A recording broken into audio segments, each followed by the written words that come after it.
Welcome to our channel. APPSC నుంచి వచ్చే నోటిఫికేషన్లో biggest notification of the year ఏంటంటే FBO AFBO notification. Okay, forest beat officer, assistant forest beat officer. మరి ఈ notification సంబంధించి syllabus ఏముంటుంది అనే విషయాన్ని వీడియోలో డిస్కస్ చేద్దాం. ఓకే, ఈ నోటిఫికేషన్ అనేది మే ఎండింగ్ కానీ జూన్ ఫస్ట్ వీక్లో కానీ వచ్చే అవకాశం అయితే ఉంది. ఓకే, ఆల్రెడీ సంబంధించిన రోస్టర్ పాయింట్స్ పైన గవర్నమెంట్కి అయితే రిప్రజెంట్ ఇస్తున్నారు. సో విత్ ఇన్ ఫ్యూ డేస్లో అంటే విత్ ఇన్ 1 monthలోనే మీకు నోటిఫికేషన్ వచ్చే అవకాశం కనిపిస్తుంది. ఓకే రైట్, మీరు ఏ నోటిఫికేషన్కైనా సిలబస్ చూడాలనుకుంటే మీరు ఏపీపీఎస్సీ వెబ్సైట్ ఓపెన్ చేసిన తర్వాత ఇక్కడ మీకు సిలబస్ అనే ఆప్షన్ ఉంది కదా, దీని మీద క్లిక్ చేయండి. క్లిక్ చేస్తే మీకు కంప్లీట్ అన్ని నోటిఫికేషన్ సంబంధించిన సిలబస్ కనిపిస్తుంది ఇక్కడ. రైట్, మనకు కావాల్సింది ఏంటి? FBO ఏఎఫ్బిఓ, forest beat officer, assistant forest beat officer సంబంధించిన సిలబస్. మీకు ప్రిలిమినరీకి మెయిన్స్కి సేమ్ సిలబస్ ఉంటుంది. గమనించినట్లయితే ఇక్కడ ఎఫ్బిఓ నోటిఫికేషన్, అలాగే ఎఫ్బిఓతో పాటు ఎఫ్ఎస్ కూడా వస్తుంది, దాని కింద ఉంది చూడండి. Right, so FBO AFBO notification ఒకసారి మనం గమనిస్తున్నట్లయితే చూడండి. సో మనకి ప్రిలిమినరీలో general studies and mental ability ఎన్ని మార్క్స్ అమ్మా? 75 మార్క్స్ అనమాట. General studies and mental ability is 75 marks. అదేవిధంగా general science and general mathematics SSC standard 75 marks. టోటల్గా 150 మార్క్స్, 150 minutes అంటే 2.5 hours మీకు ప్రిలిమినరీ ఎగ్జామ్ అయితే ఉంటుంది. ఆ విషయం గమనించండి. ఇప్పుడు మనకు వచ్చేసరికి సిలబస్ ఏంటో మనం గమనించినట్లయితే చూడండి, మీకు నెగిటివ్ మార్క్స్ ఉంటుందమ్మా. సిలబస్ గమనించినట్లయితే చూడండి, మనం ఒక్కొక్కటిగా చెప్పుకుంటూ వెళ్దాం. ఆల్రెడీ దీనిపైన వీడియో చేశాను తెలుగు మీడియంలోన, ఇది ఇంగ్లీష్ మీడియం చెప్తాను చూడండి.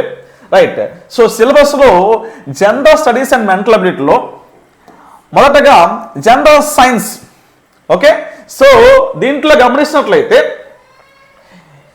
So everyday observation and experience as may be expected of individual who has pass intermediate not made A special study any scientific discipline. దీంట్లో ఏంటమ్మా అంటే జనరల్ సైన్స్ అంటే మీకు బయాలజీ, ఫిజిక్స్ అండ్ కెమిస్ట్రీ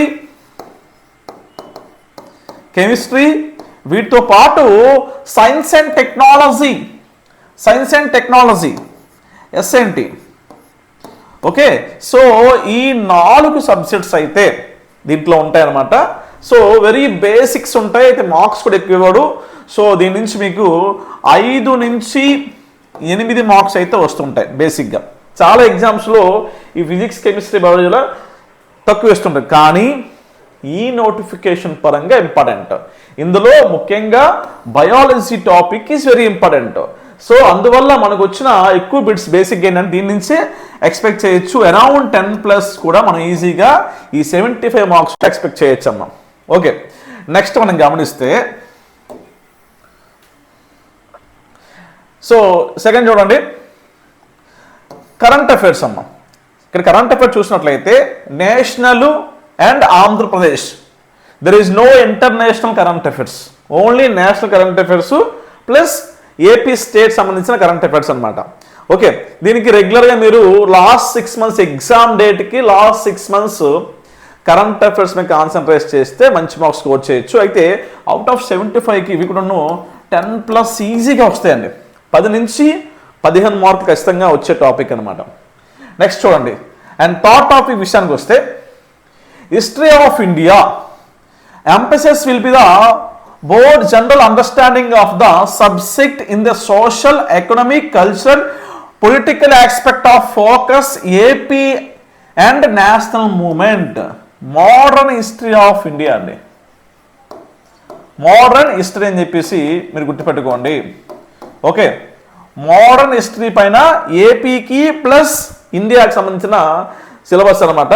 దీని నుంచి మీకు అరౌండ్ 7 to 8 మార్క్స్ అనేవి రెగ్యులర్గా కనిపిస్తూ ఉంటాయి. ఓకే, నెక్స్ట్ చూసినట్లయితే జోగ్రఫీలో India with focus on Andhra Pradesh, Indian geography, AP geography, ఇక రెండు ఇంపార్టెంటే. మీకు అరౌండ్ దీని నుంచి 10 బిట్స్ కూడా ఎక్స్పెక్ట్ చేయొచ్చు, 10+ బిట్స్ ఎక్స్పెక్ట్ చేయొచ్చు అమ్మా. ఓకే, జోగ్రఫీ అండ్ జోగ్రఫీలో ఇండియన్ ప్లస్ ఏపీలో. నెక్స్ట్ చూస్తే 5th టాపిక్లో Indian polity and Indian economy.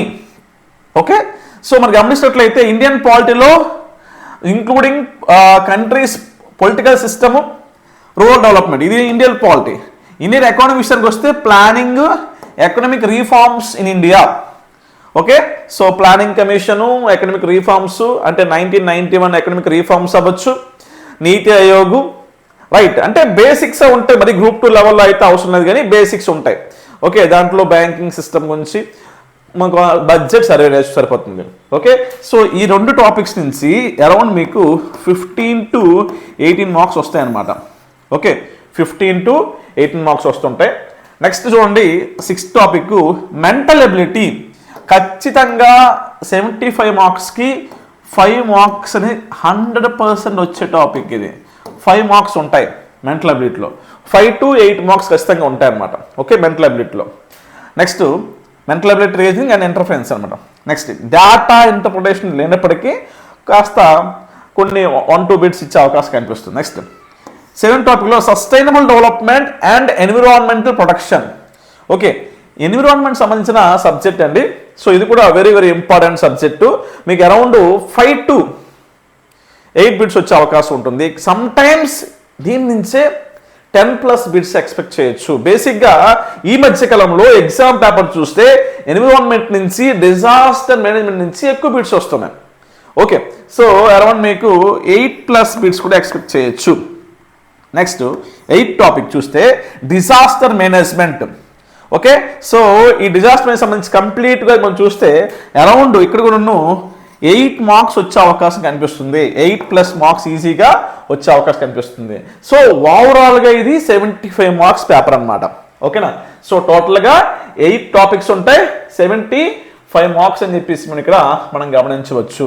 దీంట్లో there is no AP bifurcation topic, so keep in mind. ఓకేనా, సో ప్రీవియస్గా ఏపీ బైఫర్కేషన్ టాపిక్ ఉంది కానీ దీంట్లో ఎట్లాంటి ఏపీ బైఫర్కేషన్ టాపిక్ అయితే లేదు. నెక్స్ట్ చూడండి, సో ఇక్కడ నుంచి చాలామంది కన్ఫ్యూజ్ అయ్యేది, సో భయపడేది దీని గురించి అనమాట. వాస్తవానికి టు బీ ఫ్రాంక్ చెప్పాలనుకుంటే, సో ఏంటమ్మా, జనరల్ సైన్స్లో మనకి పార్ట్ బిలో 2 ఉన్నాయి, general science and general mathematics 2 ఉన్నాయన్నమాట. రైట్, సో ఒకసారి మీరు గమనిస్తే, సో దీంట్లో ఫస్ట్ టాపిక్ చూడండి, సోర్స్ ఆఫ్ ఎనర్జీ అంటే రెన్యూబుల్ అండ్ నాన్ రెన్యూబుల్, పునరుత్పాదక వనరులు అని చెప్పేసి టాపిక్ అనమాట. మనకి సైన్స్ అండ్ టెక్నాలజీ కూడా చదువుకున్నారు కదా, దాంట్లో ఉంటుంది. సో దీంట్లో renewable resources, non renewable resource topic అయితే ఉందన్నమాట. Very very important. సో మీకు ప్రిలిమినరీకి మెయిన్స్కి 2 సేమ్ సిలబస్ కాబట్టి మీరు ప్రిలిమినరీలో ఎలా అయితే కష్టపడతారో, అంటే ఈ కష్టపడడం అనేది మెయిన్స్ని దృష్టిలో పెట్టుకొని చదివే ప్రయత్నం చేయండి. ఓకే, సో మీకు దీని నుంచి ఖచ్చితంగా 3 to 4 మార్క్స్ అనేవి కనిపిస్తూ ఉంటాయి, renewable and non renewable resources. Okay, దాంట్లో ఏం ఇచ్చారు, సోలార్ ఎనర్జీ. ఓకే, దాంట్లో solar cooker, solar water, water heater, solar cell అండి, wind energy, hydro energy, right. So geothermal wood, biogas, hydrogen and alcohol, ఇవి renewable సోర్సెస్లో. నెక్స్ట్ నాన్ రెన్యూబుల్ సోర్సెస్లో fossil fuels అంటే coal, petroleum, nitrogen gas, దాని యొక్క conditions ఎలా ఉంది, combustion choice ఎలా ఉంది. Okay, fuel efficiency, nuclear fusion గురించి, చైన్ రియాక్షన్ గురించి, న్యూక్లియర్ రియాక్టర్ గురించి, సో దాని యొక్క బేసిక్ ప్రిన్సిపల్ ఏంటి, సేఫ్టీ మెజర్స్ ఏంటి, జాగ్రత్తలు ఏంటి, అడ్వాంటేజ్ ఏంటి, so hazards of nuclear energy, so మనకి ఎట్లాంటి ప్రమాదం అంటే దానివల్ల సంభవించే ప్రమాదాలు ఏంటి, ఎట్లాంటి ఇబ్బందులు ఉంటాయని చెప్పేసి hazards of nuclear energy. And మంగనల్ turbine, fuelless turbine, principle working and uses. Okay, so చాలా చిన్న టాపిక్, మీకు అరౌండ్ 10 నుంచి 12 పేజెస్ ఉంటాయండి. ఈవెన్ మన దగ్గర కంప్లీట్ సంబంధించిన కోర్సు అందుబాటులో ఉంది. మెటీరియల్ పీడిఎఫ్ ఉంది, రైట్. సో బయట మార్కెట్లో కూడా అన్ని బుక్స్ ఏమైనా వాస్తవం లేవు, కానీ మన దగ్గర అయితే ఉన్నాయి, యాప్లోన చెప్తున్న తర్వాత చూడండి. నెక్స్ట్ టాపిక్ వచ్చేసరికి చూడండి.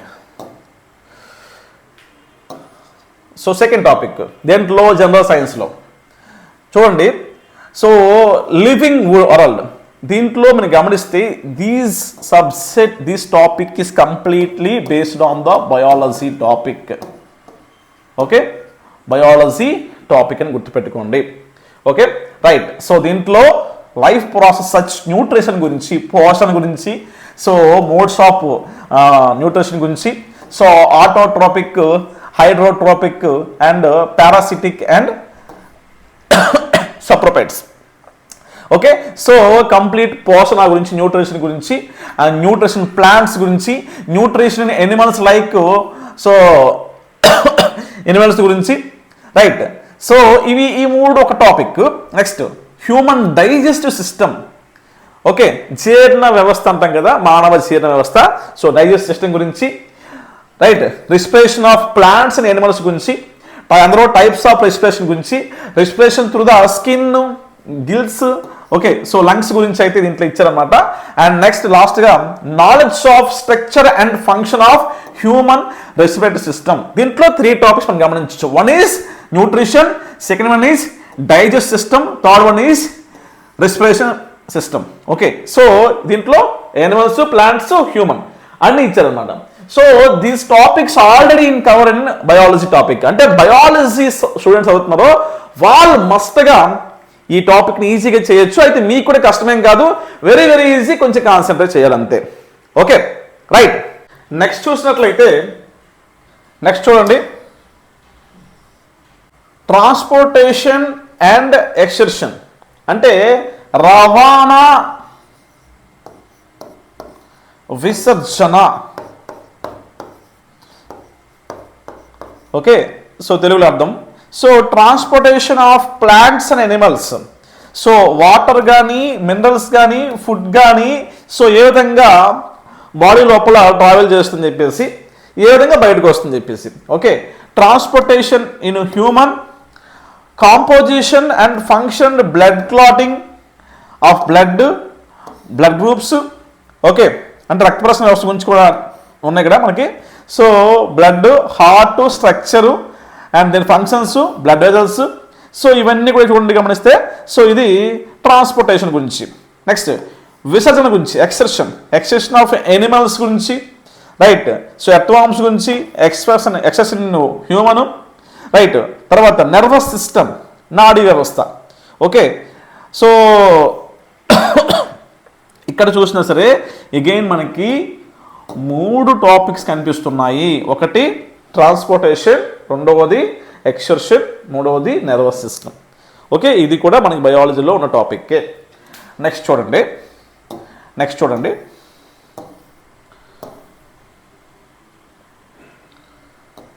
నెక్స్ట్ చూస్తే 4th topic, reproduction, growth, heredity and evolution.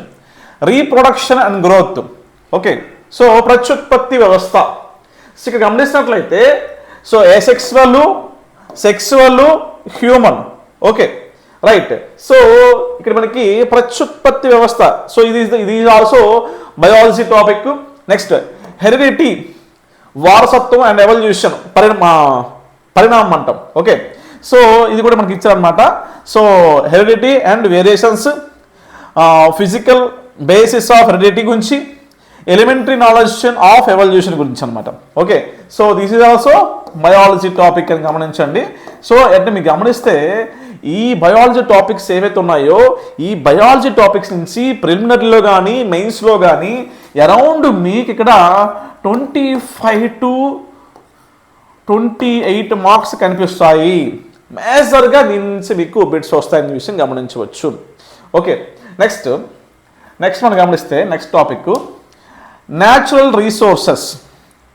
Okay, natural resources దీంట్లో 2 ఇచ్చారు. ఒకటేంటంటే మెటల్స్, నాన్ మెటల్స్, అంటే ores of minerals. Okay, metallurgy, enrichment of ores, right. So ఇక్కడ మనం గమనించినట్లయితే మెయిన్గా చూడండి iron, aluminium, okay, next activity series of metals, general properties, right. So దీంట్లో మళ్ళీ so metals alloys, components, properties and uses of steel, stainless steel, brass,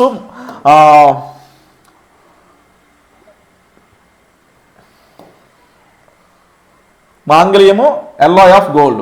so ఇవి these are the metals అన్నమాట. Okay, next non metals. దీనిలో చూసినట్లయితే metals కాదు అనమాట. దీంట్లో కూడా గమనించినట్లయితే మెయిన్గా importance and general properties of metals, preparation of hydrogen గురించి, properties and its uses, manufacturing of ammonia గురించి, రైట్. సో మరి ఈ టాపిక్ మీరు గమనించినట్లయితే బేసిక్గా మీకు కెమిస్ట్రీలో ఈ టాపిక్ అనేది వాస్తవంగా ఉంటుందండి. Okay, metals and non metals topic అయితే ఉంటుందన్నమాట. సో ఇంపార్టెంట్ టాపిక్కే, దీని నుంచి ఒక 4 మార్క్స్ వచ్చే అవకాశం అయితే కనిపిస్తూ ఉంటుంది. నెక్స్ట్ చూడండి, కార్బన్ కాంపౌండ్స్. ఓకే, కర్బన సమ్మేళనం అనే టాపిక్ మనం గమనిస్తే 6th టాపిక్లో ఇది కూడా కెమిస్ట్రీ టాపిక్ కింద వస్తుంది అనమాట. సో సేమ్ అమ్మ. సో ఇది నుంచి ఒక 2 to 3 బిట్స్ వచ్చే అవకాశం కనిపిస్తుంది రెగ్యులర్గా ప్రీవియస్ నోటిఫికేషన్ చూస్తే. Next environmental and environmental problems. మనకి గమనించినట్లయితే ఈ ఎన్విరాన్మెంట్ టాపిక్ అనేది ఆల్రెడీ మనం పార్ట్ ఏ చూసాం, ఇక్కడ కూడా ఉందన్నమాట. గమనిస్తే దీంట్లో causes, prevention and control environment problems, land, water, air, noise pollution and accumulation of water materials, waste materials, right. తర్వాత biodegradable and non biodegradable materials ఏంటి, right. So interaction between biotic and non biotic components of ecosystem గురించి, ecological balance efforts and measures of for conservation of environment గురించి, and process of water management and so conservation గురించి. Okay, దీంట్లో rain water harvesting ఏ విధంగా ఉంటుంది, ground water harvesting ఏ విధంగా ఉంది, రీఛార్జింగ్ ఏముంది, conversation of forest, land management and so conservation గురించి ఇచ్చారన్నమాట. Complete biology topic. సో అయితే మీకు బయాలజీ అంటానండి, ఎన్విరాన్మెంట్ టాపిక్ అనమాట. So environment topic. Okay, so దీని నుంచి మీకు 5 బిట్స్ అనేవి కనిపిస్తూ ఉంటాయి ప్రతి ఒక్క ఎగ్జామ్లో, ఈ ఎగ్జామ్లో. నెక్స్ట్ చూడండి, నెక్స్ట్ టాపిక్ చూసినట్లయితే దీనిలోనే continuation public awareness of environmental protection గురించి, గ్రీన్ హౌస్ ఎఫెక్ట్ గురించి అంటే గ్లోబల్ వార్మింగ్ గురించి, రైట్. సో తర్వాత ఓజోన్ లేయర్ డిప్లేషన్ గురించి, ఓజోన్ లేయర్ స్కిన్ గురించి, యాసిడ్ రైన్స్ గురించి, ఓకే, ఆమ్ల వర్షాల గురించి అయితే దీంట్లో ఉన్నాయన్నమాట. సో నెక్స్ట్ చూసినట్లయితే నెక్స్ట్ టాపిక్ చూడండి, వెరీ ఇంపార్టెంట్ టాపిక్, చాలామంది దీనికి భయపడతారు. సో ఎథనోబోటనీ. సో ఈ ఎథనోబోటనీ అంటే మానవుని యొక్క ఎవల్యూషన్ నుంచి మనకి ఇంతవరకు మనకి సీజనల్ ప్లాంట్స్, అన్సీజనల్ ప్లాంట్స్ అని చెప్పి 2 ఇచ్చారనమాట మనకి. సో వాటికి సంబంధించి సో గమనిస్తే స్టడీ ఆఫ్ మెడికల్ ప్లాంట్స్ ఏంటి, their classification of the basis of their uses and life span. అంటే కొన్ని ట్రీస్ ఏవైతే ఉన్నాయో చిన్న చిన్న చెట్లు అనేవి అవి ఎంతకాలం బతుకుతాయి, వాటి వల్ల యూజెస్ ఏంటి అని చెప్పేసి మనకి కొన్ని అయితే మెన్షన్ చేశారు అవన్నమాట. సో వీటన్నిటి కూడా నేర్చుకోవాలమ్మా, చాలా పెద్ద కష్టమేం కాదు, ఈజీనే. Next పెరినల్ plants. సో ఇవి కూడా సేమ్ అనమాట. సో వీటికి సంబంధించి కూడా నేర్చుకోవాల్సి ఉంటుంది అనమాట. ఓకే, ఇవన్నీ కూడా మనం మెటీరియల్ ఇచ్చామన్నమాట. ఇవన్నీ పెద్ద ఎక్కువ టాపిక్ కాదు, ఒక్కొక్క దానికి 2 to 5 లైన్స్ ఉంటాయి, అంతే, ఎక్కువే ఉండదు. అండ్ నెక్స్ట్ మీకు ఇక్కడ ఫిజిక్స్లో భాగంగా the universe and solar system and exploring space. ఇక్కడ గమనిస్తున్నట్లయితే సోలార్ సిస్టమ్ గురించి, ప్లాంట్స్ గురించి అంటే గ్రహాలు, ఉపగ్రహాలు, వాటి గురించి, సూర్యుడి గురించి, ఎర్త్ గురించి ఇక్కడ ఇచ్చారనమాట. మిల్కీ వే గెలాక్సీ గురించి ఇవ్వడం జరిగిందనమాట. Next brief history of space exploration, science and టెక్నాలజీలో చదివిన టాపిక్ కంటిన్యూ అయిందనమాట మనకి. So elementary ideas about space crafts, different types of artificial satellites అంటే ఉపగ్రహాలు ఏవైతే ఉన్నాయో సో వాటి గురించి, అండ్ దేర్ ఆర్బిట్స్, సో ఏ ఆర్బిట్లో అవి వాటిని మనం లాంచ్ చేస్తుందని చెప్పేసి, plus uses of artificial satellites, ఎట్లాంటి యూజెస్ ఉంటాయి, కమ్యూనికేషన్ గురించి అవ్వచ్చు, ఓకే, ఇట్లా మనకు ఉంటాయి కదా, టీవీ గురించి, కమ్యూనికేషన్ గురించి, అండ్ మ్యాప్ గురించి, సో రకరకాలుగా ఉంటాయి కదా.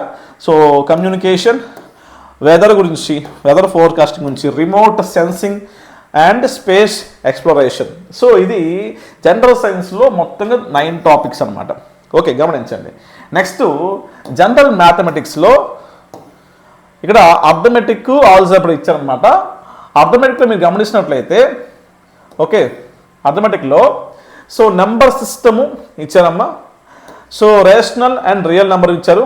ఫండమెంటల్ ఆపరేషన్స్లో addition, subtraction, multiplication, division, square root, decimal factors. Next unitary method, time and distance, time and work, percentages, applications to simple and compound interest, profit and loss, ratio and proportions and variations. Okay, right. So time and అంటే కాలము దూరము, కాలము పని, percentages and simple and compound interest. Okay, so చక్రవడ్డీ గురించి ఇచ్చారనమాట. Next elementary number theory, ఇక్కడ division, algorithm, prime number, composite number, test of డిజిబిలిటీ 2, 3, 4, 5, 9, 11. Okay, ఇవన్నీ 10th స్టాండర్డ్ ఉంటుంది అనమాట, గమనించండి. Okay, next multiples and factors, దాంట్లో ఫ్యాక్టోరేషన్ అండ్ థీరం, హెచ్సిఎఫ్, ఎల్సిఎఫ్ గురించి, ఓకే, ఎల్సిఎం గురించి, రైట్. నెక్స్ట్ ఆల్గారిథం, లాగరిథం గురించి, దాంట్లో 10th బేస్ 10th అనమాట, లా ఆఫ్ లాగరిథమ్స్ గురించి ఇచ్చారనమాట. Next coming to the algebra topic విషయానికి వస్తే, దీంట్లో మనం గమనించండి,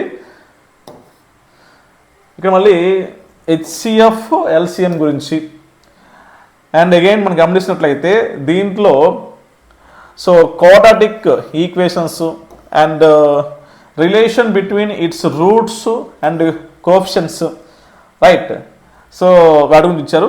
next practical problems leading to the simultaneous liner equations and quotient 2 variable of quadratic equation in 1 variable their solution గురించి ఇచ్చారమ్మా. కంప్లీట్గా ప్యూర్ మ్యాథ్స్ గురించి ఇది. Set language and set notation, rational expression and conditional identities, law of identities, okay, indices, sorry.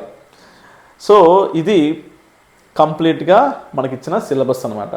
మీకు ఈ algebra plus arithmetic నుంచి 25 to 30 marks వస్తుంటాయి. Okay, మీరు గమనిస్తే జిఎస్లో 75 జనరల్ స్టడీస్ అనమాట.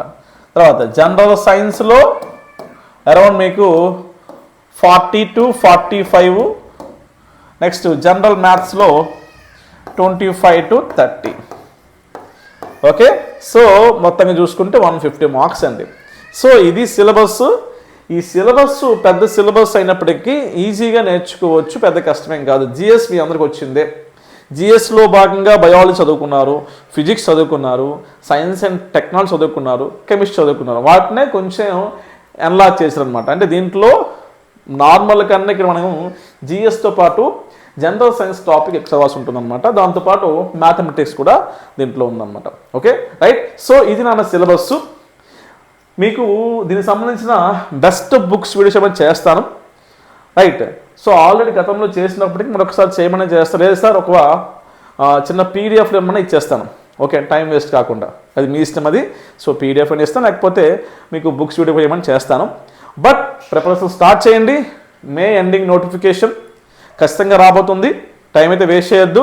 ప్రిలిమినరీ అండ్ మెయిన్స్ ఉంటుంది. దీనికి 30+2 ఏజ్ ఉంటుందమ్మా. ఇంటర్మీడియట్ క్వాలిఫికేషన్ ఉంటుందన్నమాట. ఇంటర్ క్వాలిఫికేషన్, ఇక్కడ ఇంటర్ క్వాలిఫికేషన్ అంటే ఓన్లీ ఇంటర్ కాదు. మీరు ఒకవేళ ఐటీఐ చేసినా, ఒకవేళ 10th తర్వాత ఐటీఐ చేసినా, 10th తర్వాత పాలిటెక్నికల్ చేసినా సరే మీరు ఎలిజిబుల్ ఉంటారు. ఇంటర్ ఆర్ ఈక్వలెంట్ అని చెప్పారన్నమాట. అంటే 30 ఇయర్స్ అనేది మనకి ఇచ్చారు. +2 అనేది యూనిఫామ్ జాబ్స్కి అయితే పొడిగించున్నాయి. +5 అంటే 37 వరకు ఈ యొక్క ఉద్యోగానికి అయితే మీరు ఎలిజిబుల్ ఉంటారు. ఓకే, ఎప్పటి లోపల అని చెప్పారంటే మనం గమనిస్తే సో 2024 జూలై 1 నాటికి 2024 జూలై 1 నాటికి ఎవరైతే 30 ఇయర్స్ అనేది ఉందో బిలో ఉందో వాళ్ళు eligible, plus 5 years reservation plus 2 years is the మనకి ఎక్స్ట్రా బెనిఫిట్ అనమాట. ఓకే, అంటే 2024 జూలై నాటికి 32 ఇయర్స్ ఉన్నా లేకపోతే 32 ఇయర్స్ ఉన్నట్లయితే లోపల ఉన్నట్లయితే మీరు ఓసీ అయినా ఎలిజిబుల్ అవుతారు. ఇప్పటికి మీకు 33 కూడా వచ్చి ఉంటుంది, అయినప్పటికీ ఎలిజిబుల్ ఉందన్నమాట. ఓకే, సో ఇది విషయం. So don't waste your time, start preparation. మన యొక్క యూట్యూబ్ ఛానల్లో యాప్లో రెగ్యులర్గా మీకు క్లాసెస్ ఇన్ఫర్మేషన్ అనేది రెగ్యులర్గా వస్తాయి. టెస్ట్ సిరీస్ కూడా అందుబాటులో ఉంది, క్లాస్ అందుబాటులో ఉంది. ఒకసారి మన జో స్టడీ క్లబ్ యాప్ డౌన్లోడ్ చేసుకోండి, కంప్లీట్ కోర్స్ మీకు అందిస్తున్నాం. Okay, thank you so much.